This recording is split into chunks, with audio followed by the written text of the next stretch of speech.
मित्रांनो, जर कोणालाही प्रश्न विचारला की जगात एकूण खंड किती आहेत, तर कोणी हेच उत्तर देईल की जगात 7 खंड आहेत. जगात 7 खंड आहे हे जवळपास सर्वांना माहिती आहे, ज्यात युरोप, आशिया, आफ्रिका, उत्तर अमेरिका, दक्षिण अमेरिका, ऑस्ट्रेलिया आणि अंटार्क्टिका यांचा समावेश होतो. पण जर मी असं म्हटलं की जगात 8वा खंड सुद्धा आहे, तर तुम्हाला विश्वास बसेल का? झीलँड या नावाच्या ह्या खंडाचा शोध जवळपास 375 वर्षापासून चालू आहे. पण आता तुम्हाला प्रश्न पडेल की हा जर खंड अस्तित्वात होता, हे लोकांना कसं माहिती नाही, आणि जगाच्या नकाशात सुद्धा हा खंड कुठे दाखवला गेला नाही. मग इतकी वर्षे हा खंड नेमका कुठे गायब होता? या खंडाची निर्मिती कशी झाली? याला झीलँडिया हे नाव नेमके कसे पडले? अशा सर्व गोष्टींची माहिती आपण ह्या व्हिडिओमध्ये घेणार आहोत. म्हणून हा व्हिडिओ शेवटपर्यंत बघा, आणि चॅनलवर जर कधी तुम्ही नवीन असाल तर चॅनलला आत्ताच सबस्क्राईब करा. तर मित्रांनो, जवळपास 375 वर्षापासून ह्या 8व्या खंडाबद्दल फक्त किस्से कहाणी स्वरूपातच बोललं जायचं. ज्याप्रमाणे आपण म्हणतो की एखादी गोष्टी अस्तित्वात आहे असा दावा करणे महत्त्वाचे नाही, तर याचा प्रत्यक्ष पुरावा देखील असणे महत्त्वाचे आहे. तर ह्या खंडाबद्दल नेमकं हेच झालं. हा खंड अस्तित्वात असण्याचे काही ठोस पुरावे आपल्याकडे नसल्यामुळे जगातील सर्व स्तरातील तज्ज्ञांनी याच्या अस्तित्वाला अधिकृत मान्यता दिली नव्हती. परंतु 26 सप्टेंबर 2023 मध्ये एका प्रसिद्ध टेक्टॉनिक नावाच्या सायंटिफिक जर्नलमध्ये या खंडाबद्दलचा अधिकृत खुलासा करण्यात आला.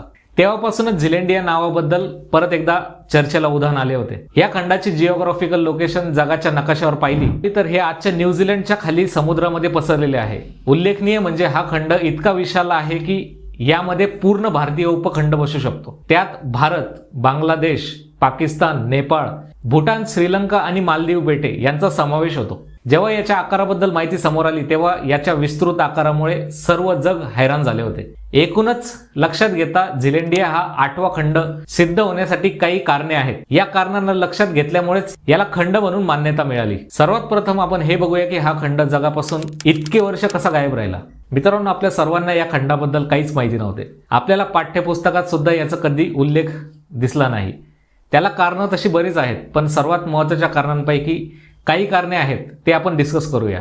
पहिलं कारण म्हणजे ॲक्युरेट मापिंगचा अभाव. झीलँड या खंडाचा 94% अधिक भूभाग हा पाण्याखाली आहे. याच कारणामुळे प्रात्यक्षिक जिओग्राफिकल सर्वे आणि सॅटेलाइटने घेतलेल्या फोटोजवरून हे निश्चित करणं अवघड झालं होतं की याच्या सीमा नेमक्या कुठपर्यंत आहेत. याच कारणामुळे आपल्याला लहानपणापासून जगाच्या नकाशामध्ये 8वा खंड हा कधी दिसला नाही. झीलँड याच्या पाण्याखालील अस्तित्व आणि विस्तीर्ण आकारामुळे या गोष्टी चॅलेंजिंग झाल्या होत्या. 2017 मध्ये झीलँडियाचं ऑफिशियल सॅटेलाइट मॅपिंग सुरू झालं आणि शेवटी 2023 मध्ये एक खंड म्हणून त्याची पुष्टी झाली. दुसरं म्हणजे खंडाचं वैज्ञानिक व्याख्या. खंड नेमकं कशाला म्हणायचं याची एक ठराविक व्याख्या आहे आणि त्याचे काही मापदंड सुद्धा आहेत. झीलँडियाला बरीच वर्षे ह्या मापदंडानुसार खंड या कॅटेगरीमध्ये बसवण्यात येत नव्हतं. ते मापदंड असे की खडकाची रचना, उंची, आकार आणि स्वतःची टेक्टॉनिक प्लेट असणे. या मापदंडानुसार आवश्यक डेटा इतके वर्ष उपलब्ध नसल्यामुळेच याला खंड म्हणून अधिकृतपणे मान्यता नव्हती. मग आता प्रश्न येतो की खंड मग नेमका सापडला कसा? खंड सापडण्यामागे न्यूझीलंडची मोठी भूमिका आहे. याबाबत असं म्हटलं जातं की न्यूझीलंडला झीलँडियामधील खनिज संपत्तीमध्ये खूप रस होता. 1982 मध्ये युनायटेड नेशनने एक लॉ पास केला. या लॉनुसार तो देश त्यांच्या 370 किलोमीटर पर्यंत किनारपट्टीपासून खनिज संपत्तीवर नियंत्रण ठेवू शकतो. यानुसार जर न्यूझीलंड खाली एखादा खरंच खंड सापडला असं सिद्ध झालं तर न्यूझीलंडला 6 पट अधिक भूभागावर नियंत्रण मिळवता येईल. म्हणजेच न्यूझीलंडला 6 पट अधिक खनिज संपत्तीचा वाटा मिळू शकतो. आणि साहजिकच एवढ्या मोठ्या फायद्यामुळे न्यूझीलंड सरकारने जगातील सर्व तज्ज्ञांना बोलवून याचा अभ्यास करण्यासाठी निमंत्रण दिलं. जेव्हा याबद्दल अधिक संशोधन झाले तेव्हा आलेल्या माहितीवरून हे स्पष्ट होण्यास मदत झाली की या प्रदेशाचा बहुतांश भाग ग्रॅनाइट खडकांपासून बनलेला आहे आणि बाकी खंड सुद्धा ग्रॅनाइट खडकांपासूनच बनले आहेत. महत्वाचा फरक हा खडकाच्या प्रकारावरून समजून येतो. समुद्र तळ हा ज्वालामुखी लावापासून बनलेल्या बेसॉल्ट खडकांपासून बनलेला असतो. झीलँडियाचा बहुतांश भाग हा ग्रॅनाइट खडकांपासून बनलेला असल्यामुळेच 8वा खंड हा असू शकतो याला दुजोरा मिळाला. आजकाल या खंडाचे जे नकाशे व्हायरल होत आहेत त्याचं सर्वात मोठं क्रेडिट हे म्हणजे GNS सायन्स या संस्थेला जाते. या संस्थेने एक अशक्य असे काम करून दाखवले, म्हणजे ह्या खंडाचा नकाशा तयार केला. 12 सप्टेंबर 2023 रोजी पीअर रिव्ह्यू जर्नल टेक्टॉनिक मध्ये या खंडाचा काही भागच प्रदर्शित करण्यात आला आणि 26 सप्टेंबर 2023 ला झीलँडियाचा विस्तृत आणि अचूक नकाशा प्रदर्शित करण्यात आला, ज्याला नाव दिलं गेलं टेर्युएमॉई. झीलँडियाबद्दल आणखी एक महत्त्वाचा प्रश्न म्हणजे या खंडाचा एवढा मोठा भूभाग पाण्याखाली होता, तो गेला कसा? भूगर्भ शास्त्रज्ञांनुसार पूर्ण पृथ्वीवर फक्त एकच सुपर कॉन्टिनेंट होतं, म्हणजेच एक महाखंड होतं. त्याचं नाव होतं पॅन्जिया. जवळपास 20 कोटी वर्षांपूर्वी हा कॉन्टिनेंट 2 भागात डिवाइड झाला आणि त्याला नाव देण्यात आलं लॉरेशिया आणि गोंडवाना. त्यानंतर लॉरेशिया हा खंड भाग उत्तर ध्रुवाकडे सरकत गेला आणि त्याचाच भाग नंतर आशिया, युरोप आणि अमेरिका खंडात विभागत गेला. यातील गोंडवानाचा भाग हा दक्षिण ध्रुवाकडे सरकत गेला आणि त्यातून जवळपास 17 कोटी वर्षांपूर्वी आफ्रिका हा खंड सेपरेट झाला आणि नंतर अंटार्क्टिका आणि ऑस्ट्रेलिया असे भाग विभागले गेले. यातूनच नंतर भारतीय उपखंड सुद्धा सेपरेट झाले. यातील सर्व खंड हे जगभरात ग्राह्य धरले गेले. सुरुवातीला झिलेंडिया हा इंडो ऑस्ट्रेलियन आणि पॅसिफिक प्लेट्सच्या सीमेलगत होता. त्या काळात टेक्टॉनिक प्लेट्सच्या जलद हालचालींमुळे ह्या दोन्ही प्लेट्स एकमेकांपासून दूर झाल्या आणि नंतर विभागल्या गेल्या. यातील बराचसा मोठा असा भाग पाण्याखाली गेला आणि फक्त न्यूझीलंड आणि जवळील भूभाग हाच पाण्यावरती राहिला. जो भाग पाण्याखाली होता तोच हा झिलेंडिया. याचे नाव झिलेंडिया कसे पडले? झिलेंडियाच्या शोधानंतर एक गोष्ट निश्चित झाली की अबेल तास्मान हे बरोबर होते.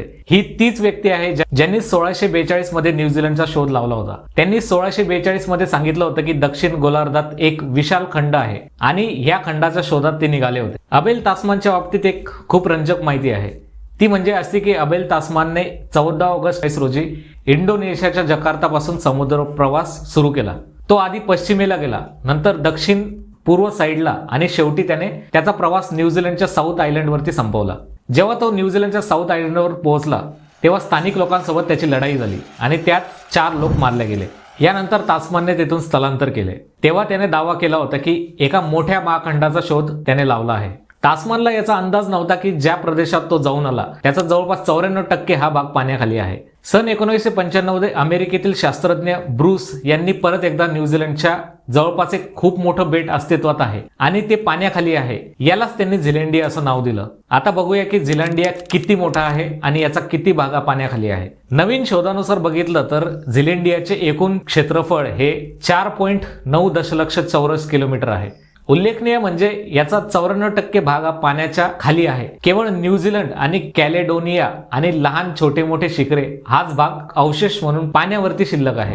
एकूणच काय तर ह्या खंडाबद्दल बहुतांश प्रश्न हे अनुत्तरित असताना सुद्धा या खंडाचा नकाशा पूर्ण होणे हा एक महत्वाचा टप्पा मानला जातो. या माहितीमुळे त्याबाबत अधिक संशोधन पुढे यायला मदत होईल आणि यातून बऱ्याच गोष्टी आपल्याला पुढे माहिती पडतील. जसे की पृथ्वीच्या भूतकाळाबद्दलची माहिती, येथील वनस्पती आणि जीवजंतूच्या उत्क्रांतीवर सुद्धा प्रकाश टाकेल, ज्यात प्राचीन पेंग्विन प्रजातीचा सुद्धा समावेश आहे. याच पेंग्विनने कधी एकेकाळी बुडालेल्या 8व्या खंडात भ्रमण केलेलं होतं. माणसाच्या जिज्ञासू वृत्तीने माणसासाठी नेहमी सत्याचे दारे उघडी करून दिली आहे आणि मानवाच्या विचार क्षमतेत नेहमी भर घातली आहे. कित्येक वर्षापासून आपण फक्त 7 खंडाचा विचार करत होतो. कधी आपल्याला असं वाटले नव्हते की 8वा खंड सुद्धा सापडेल. अशा काही रहस्यमय गोष्टी समुद्राच्या पोटाखाली दडल्या आहेत. आपल्याला या चॅनल मार्फत अशाच रहस्यमयी आणि रंजक माहितीचा खजिना आम्ही तुमच्यासाठी नेहमी घेऊन येत राहू. तर मित्रांनो, हा व्हिडिओ तुम्हाला कसा वाटला हे कमेंट करून सांगा. चॅनलवर नवीन असाल तर चॅनलला सबस्क्राईब करा आणि हा व्हिडिओ मित्रांमध्ये जरूर शेअर करा.